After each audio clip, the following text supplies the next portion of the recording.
live in Niagara Falls. We thank you for joining us. Unfortunately, we begin with information about a terrible tragedy that police say happened right here Monday night. They tell me a mother intentionally went over the falls, bringing with her her two young children. Their bodies have not been recovered.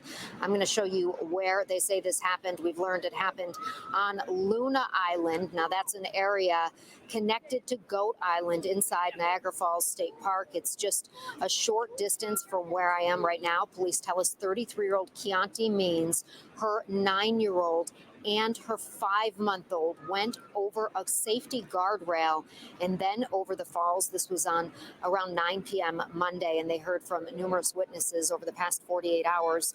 Multiple police agencies have been involved in the search. Authorities have been spotted in the park in marked vehicles and the state police helicopters and in the water below the falls where they're searching.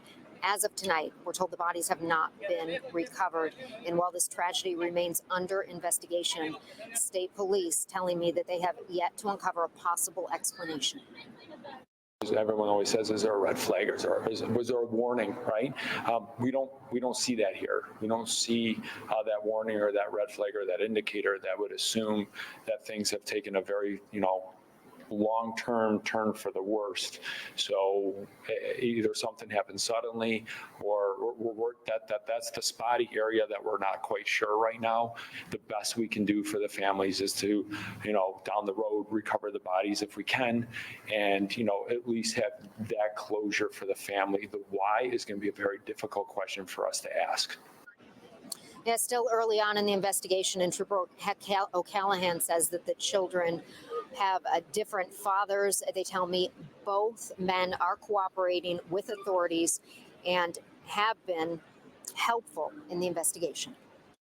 Everyone in the family that we've contacted, even the fathers of the children, have been very cooperative.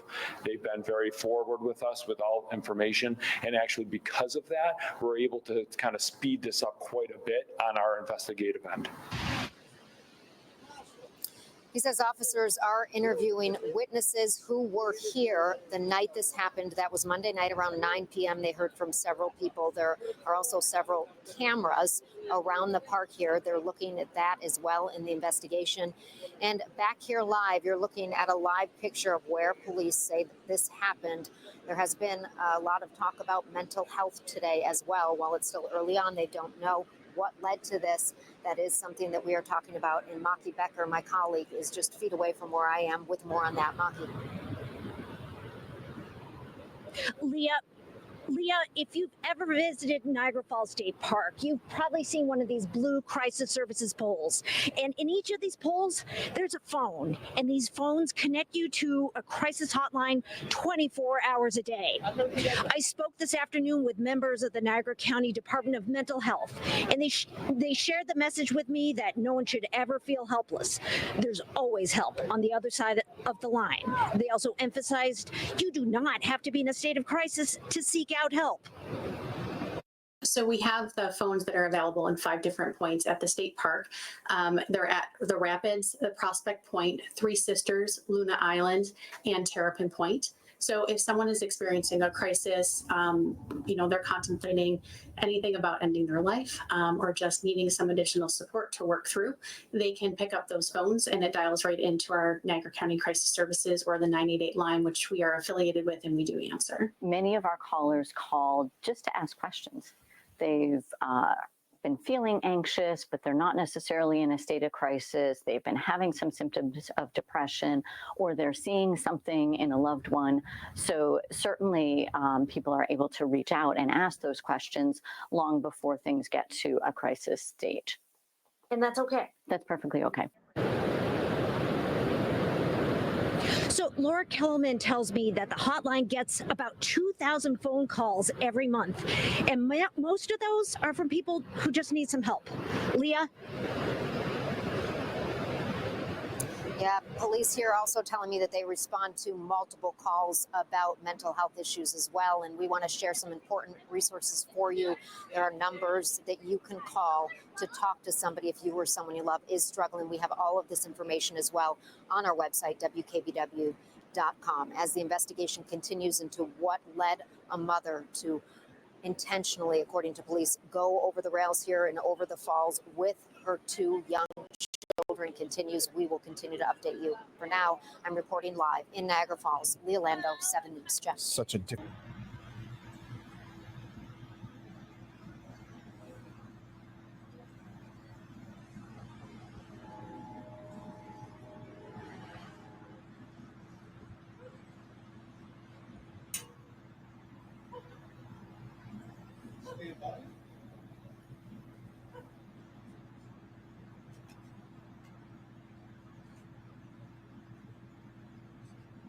Ladies and gentlemen, thank you for being with us this morning.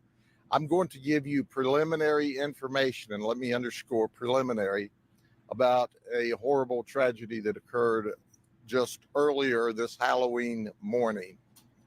The information will be subject to modification, but I'm tired of hearing people say drugs are low level and nonviolent. It could be anything but that. All this happened around what we call a cranker colony.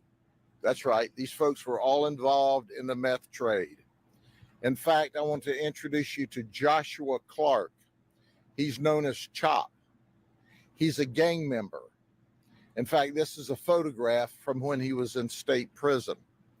And then the other participant here is Jose Coronado. He goes by the name of Tweety. He's also a gang member in an opposing gang. The two of them met on Levens Road in the Willow Oak area, which is a suburb of Mulberry, and had an argument. They drove up in their separate vehicles. Now, Jose Coronado had Mary Dino with him. She's 28. She's our victim. She's shot in the chest, and she's deceased. After their argument, Clark appears to start back to his vehicle to de-escalate. Tweety, who's Jose Coronado, reaches into his vehicle and grabs a firearm. Why did he grab a firearm? Because Joshua Clark, who by the way is a felon, always carries one.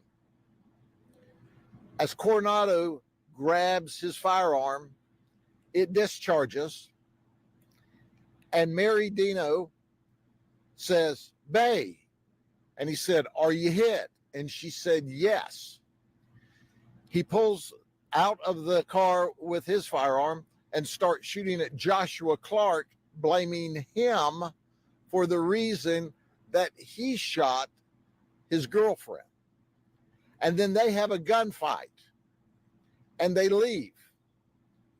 Then Jose Coronado brings Mary to this street in front of me, behind you, puts her on the tailgate of a truck, tells the people there, "Take her to the hospital, dial 911. I got to go. I got a warrant."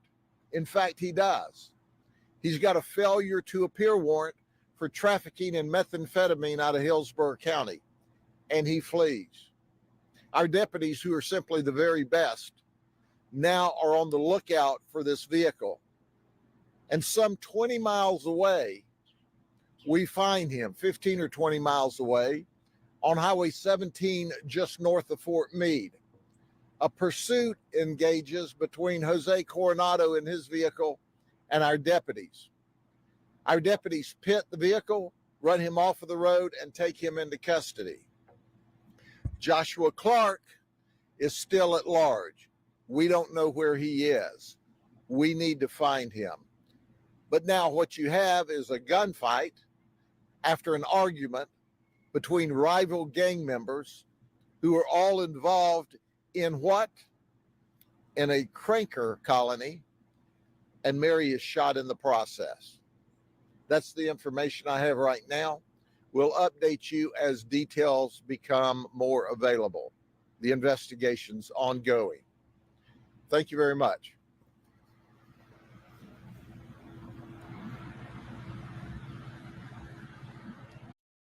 police. In this case, you can see some of her recognizable tattoos over here. And then again, the image that her family is showing.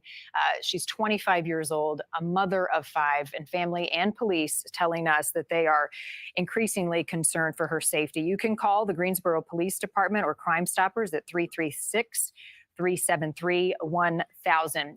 I want to bring your attention now to next week's case in our missing series. We're going to revisit a case that we have covered before. It is the disappearance of a young man named Jason Landry. And I want you to take a look over here at Jason's face. He is a college student. He was attending Texas State University on his way to his parents' home on December 14th of 2020 when he disappeared. His car was found on a rural road outside of Lilling, Texas. You know, the thing as a parent, you visualize your child walking down a dirt road in the middle of nowhere, not knowing anyone, looking for help. And that's the part that hurts. Yeah. So that stays with you. This is a really heartbreaking case. I've spoken with Jason's dad a number of times over the years, and we thought it was important to bring this case back to light in the search for this family's answers. Recently, the Texas Attorney General's office issued an update on Jason's case through its cold case and missing persons unit. They say hundreds of hours have been dedicated to reviewing the evidence in this case and that all credible leads have been thoroughly pursued, adding that the case remains an active investigation. So we are going to take a closer look at the day that Jason disappeared, anything that stands out as a possible clue that can lead investigators in one direction or another. That's next week, right here in our missing series. If there is a missing person case you think that we should know about, you can send it to us at newsnationnow.com/missing. You can also send us your tips through our News Nation app. We welcome those, and myself and our team look through them every single week. So thank you for partnering with us. I am Marnie Hughes in Chicago. This is Missing. Thank you, as always, for being a part of it. I'll see you back here next week. Goes on a run but never returns home. Years after her body was discovered, the man accused of kidnapping and murdering her is sentenced for the horrific crime. Cleotha Abston was slated to go on trial in February of 2025 for Eliza Fletcher's brutal murder, but instead avoided trial and the death penalty by pleading guilty to multiple charges, including first-degree murder and aggravated kidnapping. According to Abston's lawyer, Junie Ganguly, he advised his client to take the deal due to overwhelming evidence against him and believed a Tennessee jury would have sentenced him to death. But Abston's actions left Eliza's family without a daughter, her husband without a wife, and her children without a mother. During his sentencing, Shelby County District Attorney Steve Mulroy, on behalf of Eliza's family, read a statement saying, quote, "We have no idea what happened to you to turn into someone so filled with the desire to hurt people. Whatever it was does not excuse or explain what you have done. You have changed our lives forever, and nothing will ever be the same. You murdered Liza, even though she did nothing to deserve it. She did not hurt you. In fact, she would have been the first to help you if you needed it," end quote. Abston was arrested a day after he kidnapped and murdered Eliza on September 2nd of 2022. The kindergarten teacher was jogging near the University of Memphis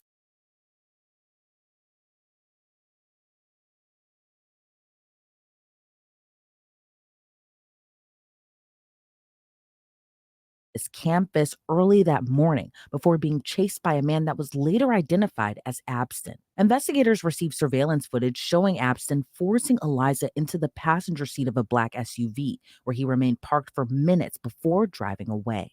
Investigators then uncovered more clues that would point to Abston. According to the arrest affidavit, a cyclist discovered Eliza's phone and a pair of sandals in the street, which were turned over to investigators. Investigators later matched the DNA of the sandals to Abston, who also used the name Cleotha Henderson. He reportedly tried to flee, but was ultimately taken into custody after his black GMC Terrain was found in the parking lot by his home. We then went about finding the suspect vehicle in question, as well as the suspect himself. He was spotted, the vehicle was spotted in the apartment complex, and we also conducted surveillance on him. And then when he tried to make a move, we went in and made the arrest safely and took him into custody and turned him over to the custody of the Memphis Police Department. But then a massive police search began to search for Eliza as Abston kept tight-lipped on her location. Police spent days searching for the missing mom until they made the horrific discovery. Her body was discovered in the woods near a vacant duplex, and purple running shorts similar to the one Eliza was wearing were found in a discarded trash bag near the duplex. Eliza's autopsy would reveal more insight into her gruesome death. She had a gunshot wound in the back of her head and blunt force injuries to her right leg and jaw fractures. Abston faced several charges, including first-degree murder, kidnapping, aggravated kidnapping, and tampering with or fabricating evidence, all of which he ultimately pleaded guilty to. And this was not his first run-in with the law. He had previously served 20 years in prison for kidnapping a Memphis attorney back in 2000, and he was even sentenced to 80 years in prison this year in a 2021 rape case. But he was not charged in that rape case until after being charged with Eliza's murder. According to authorities, he wasn't arrested on the rape charge before Eliza's death because evidence from a sexual assault kit test had not been available at that time. Following Eliza's death, the legislature passed a new law requiring the Tennessee Bureau of Investigation to issue a quarterly report on sexual assault kit testing times. Cleotha Abston now has no chance of ever getting out of prison, but for Eliza's family, their lives will forever be changed. As Eliza's family continues to mourn her loss, they also reflect on the beautiful person she truly was. In a statement, the family wrote, quote, "We miss the bright light of Liza's life every day. Liza meant so much to so many, and her smile radiated happiness, energy, and comfort. Her husband, her children, her parents, her brother, the rest of her family, her friends, her students, her school families, her fellow teachers, her church community, and so many others were moved by countless examples of her faith, kindness, and compassion. No legal resolution and no sentence can diminish the anguish of Liza's murder. We accept the outcome that her murderer has pled guilty to all charges, will wake up in prison for the rest of his life, and cannot harm anyone else," end quote. District Attorney Steve Mulroy released a statement following Abston's sentencing, writing, quote, "I want us today to acknowledge and celebrate the life of Eliza Fletcher, a beloved daughter, wife, mother, and teacher who was tragically kidnapped and murdered in a senseless act of random preparatory violence." And Mulroy's statement highlighted a potential silver lining for Eliza's family, as Abston gave up his right to appeal under the plea deal. Let's break this down further with the very man whose office was set to prosecute Cleotha Abston, and that's Shelby County District Attorney Steve Mulroy. Thank you so much for joining me today. You know, Steve, this case made headlines across the nation, and now it has come to kind of a conclusion. Talk to me a little bit about how your office ended up reaching this plea deal, and did it have the support of Eliza Fletcher's family? Right. Well, glad to be here. We've been talking with defense counsel for a number of weeks about this particular arrangement. And yes, the family of Liza Fletcher is fully in support of this. I think it accomplishes a couple of things. For the family, it provides finality. They will not have to keep reliving this case for the years and decades of appeals of a death penalty case. When you do a plea deal, you waive your right to an appeal. But I think on a broader level, it achieves public safety goals because this dangerous person will never get out of jail. This is a life without parole sentence. So this person will die in prison. And how strong was the evidence against Cleotha Abston? Oh, it was very strong indeed. We had all types of forensic evidence tying him to the crime. There really was no doubt in our minds that we would have the ability to prove every element of the charges of murder and kidnapping beyond a reasonable doubt. And did Abston give your office any indication as to why he did this? No, no, and he was relatively mute and expressionless at the hearing the other day. I don't know what motivated him to do this. It really was a senseless, random act of predatory violence.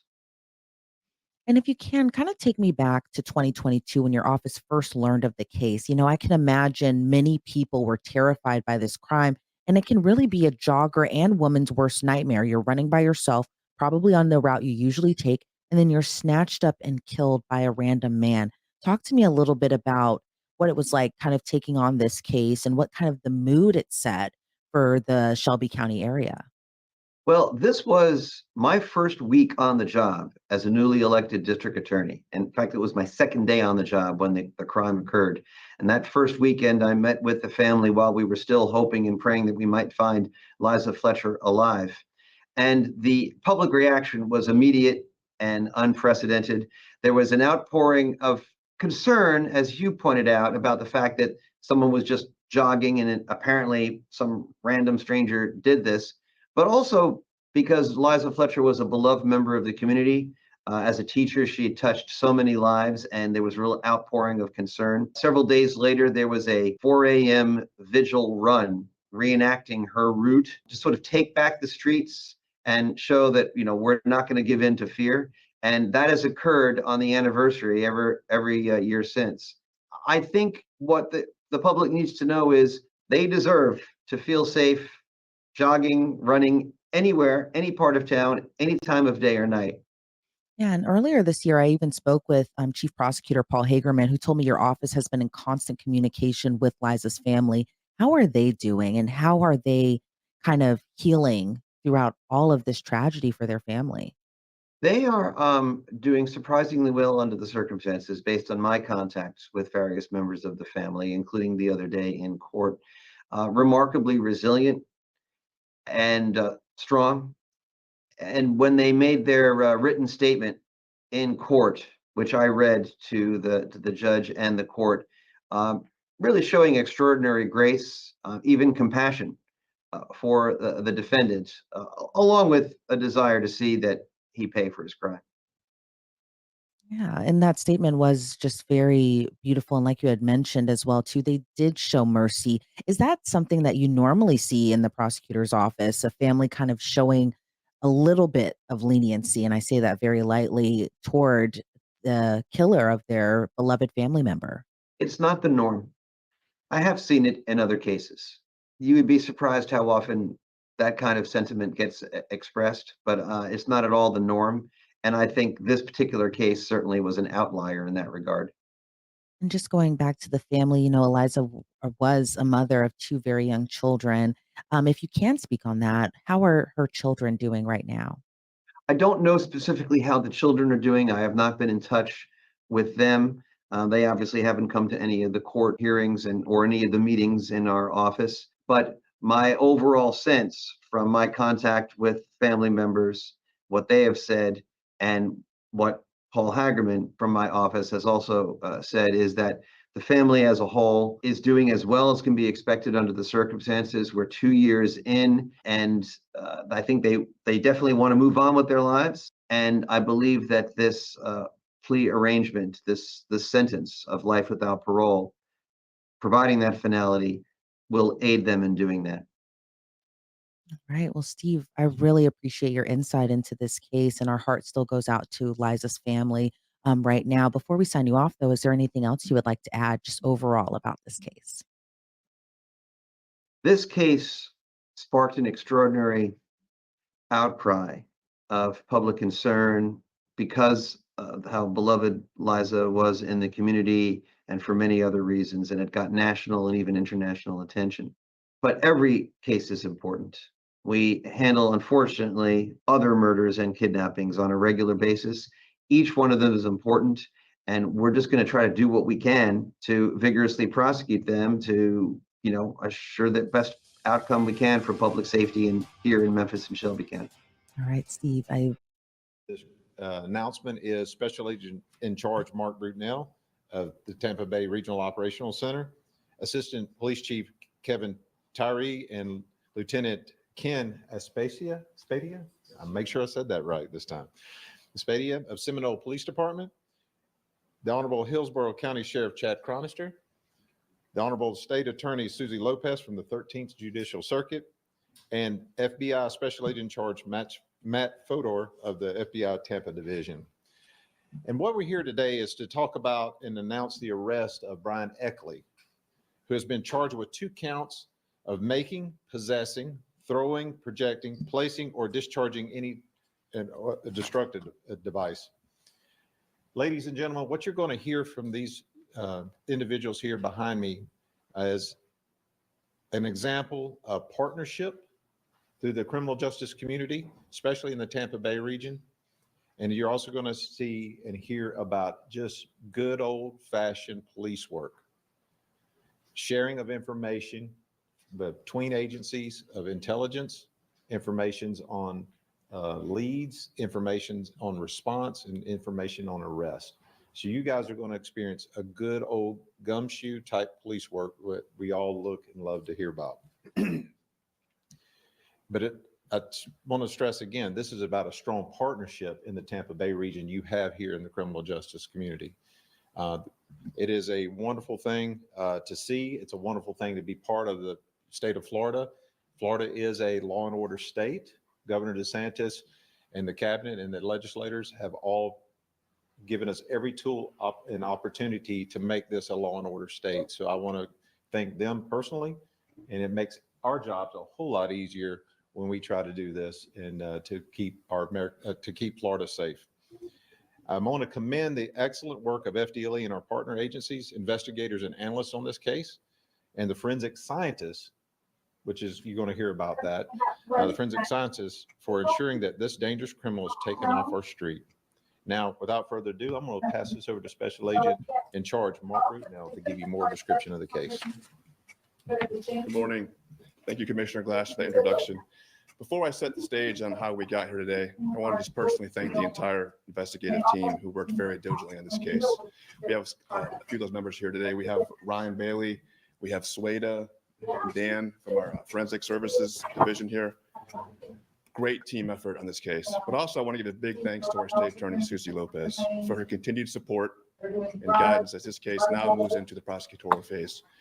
I can honestly say that Susie was with us day one of this, giving us guidance and any kind of resource we would need. So how did we get here? So on September 29th and into the early morning hours of September 30th, an unknown suspect placed 2 remote-controlled improvised explosive devices into 2 men's restrooms at the Seminole Hard Rock Casino. One of the devices was discovered by an employee who immediately did the right thing and reported it, and the casino was evacuated. Ultimately, a second device was located, causing even further disruptions of service to the business. The Seminole Police Department, the Hillsborough County Sheriff's Office bomb squad responded and rendered both devices safe. The Seminole Police Department called on FDLE to investigate, and we launched a joint criminal investigation with Seminole, Hillsborough SO, and the FBI. All we had that morning was that we had an unknown suspect who we know had just placed 2 dangerous devices in a public place, and he might do it again. We had 0 leads, nothing to go on. Immediately, we launched a full-scale investigation to identify and arrest this individual before we could do it again. Through our investigation, we pretty quickly discovered that an unknown male was behaving very suspiciously in the casino 3 days prior, September 25th. And he was observed driving a white Ford Explorer.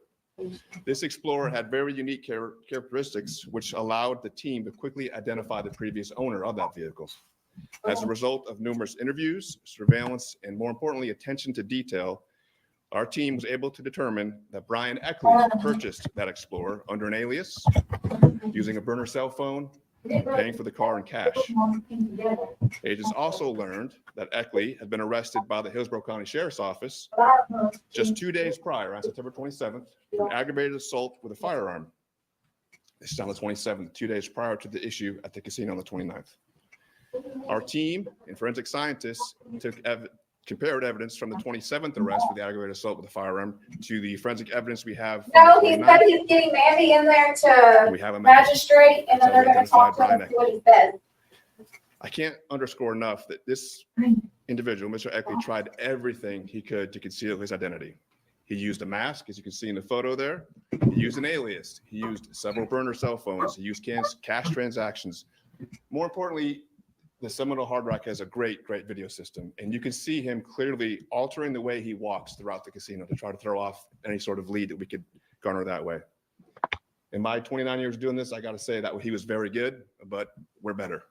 We caught him. That's why we're here today. So now he will be held accountable for his actions, and actions that could have endangered many lives. Again, I cannot thank the investigative team here enough, the agents that are here today, the analysts, the detectives, the scientists who behind the scenes do excellent work. They made this arrest possible despite 2 hurricanes hitting during this investigation.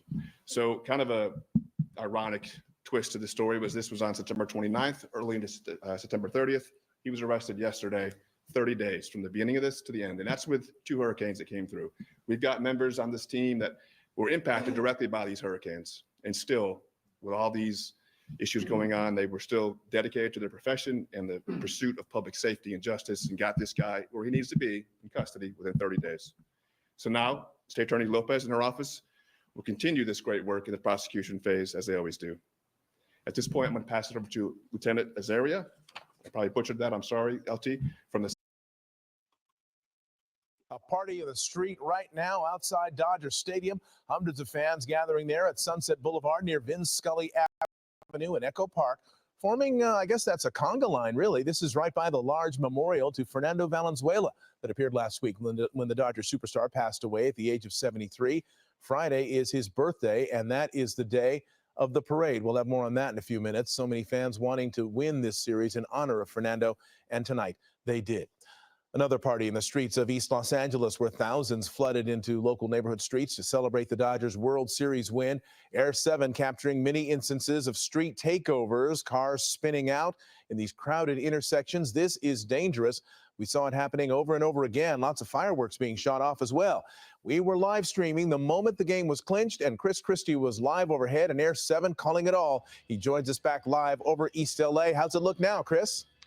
That's right, Mark. Thousands lining Whittier Boulevard, just about 300 or 400 at this intersection alone at Whittier and Arizona Avenue, where the Sheriff's Department is doing their best to contain the crowds despite all of the fireworks, lots of traffic. Occasionally, you'll see some random street takeovers as folks start doing donuts in the middle of the street, fireworks and pedestrians mixed into the crowd there. You can see a lot of activity up and down Whittier Boulevard. They are starting to attempt to disperse this crowd. They have preemptively shut down a portion of Whittier Boulevard, but the party has spilled over into some of the surrounding streets up and down Whittier and Olympic Boulevard alike. You can see a heavy police presence here trying to make their way into this particular intersection, but so far things have been mostly peaceful here in East LA. Reporting live from Air 7, I'm Chris Christie, ABC 7 Eyewitness News. Mostly peaceful. The law enforcement trying to make sure it stays that way. The same is true in East Los Angeles, where we find Jory Rand, Dodger fans gathering there to celebrate. Jory? Yeah, Mark, we're at the epicenter of what had been celebrations after Dodgers wins, Olympic and Atlantic. This intersection was the biggest problem we saw night after night. There were spin-out street takeovers. That wasn't the problem tonight because the Sheriff's Department shut this intersection down. So what happened was those fans found other places to celebrate, and things were going great until the Sheriff's Department moved in. It started out as a party in the streets of East LA, celebrating another Dodgers World Series title. I can't even explain it! Dodgers did it! That's all that matters! Kids in costumes, lowriders bouncing down Olympic Boulevard, all in general revelry. Peaceful but disorderly, but it quickly turned dark when the Sheriff's Department in tactical gear moved in and declared this an unlawful assembly. As sheriff's deputies were moving in, firing flashbangs over the crowd, someone threw a large explosive that landed at the feet of one deputy who literally had to step over it before it detonated just feet away. This sheriff's line continued to move in, pushing Dodger fans further west down Olympic Boulevard, out of the street and into the night. The mood here really was positive until the Sheriff's Department moved in. A lot of people where we were at our location were surprised they chose that moment to break things up. But there are parties all over the streets. You can hear the fireworks still going on in several other trouble spots here in East LA. Air 7 again overhead as problems broke out on Whittier Boulevard. The Sheriff's Department says that crowds also gathered at Commerce Center, lighting off fireworks, celebrating in the street, shutting down the roadways, and that was a problem. So the Sheriff's Department has been hopping from spot to spot. Once something else pops up, they go and try and shut that down. The crowd then moves to another location where the fireworks continue to go off.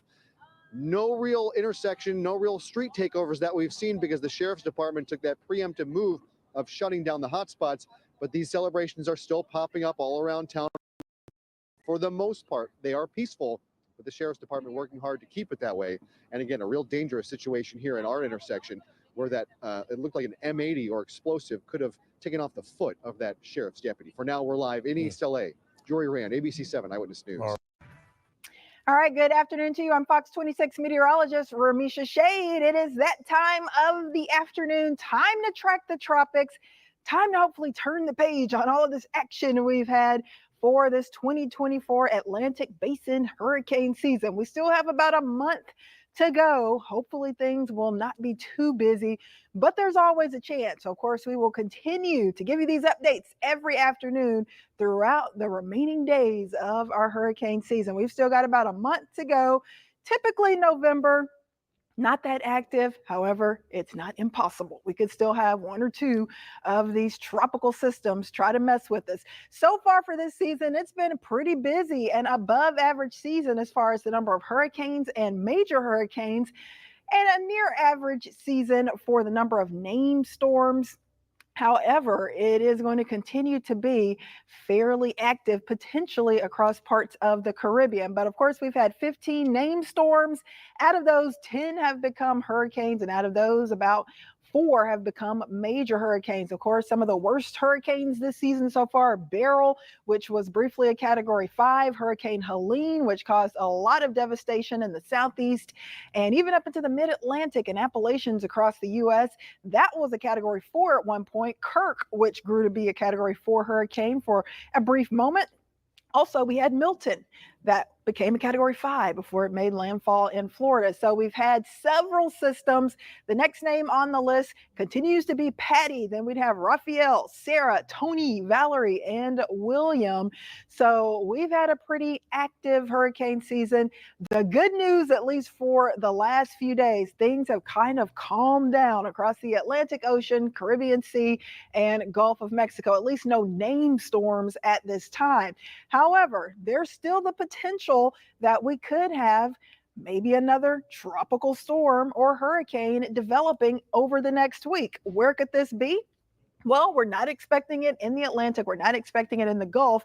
However, the Caribbean still remains a little active. We've been monitoring this area of showers and storms, still fairly disorganized, but the models are still indicating that the environment is still favorable for some potential development. So an area of low pressure could still develop in the southwestern or western Caribbean Sea over the next week. Chance of development over the next couple of days, not looking great, about a 0% chance. But over the next week, yes, there could be a tropical storm or Hurricane Patty that could develop by early next week. So we are monitoring things closely.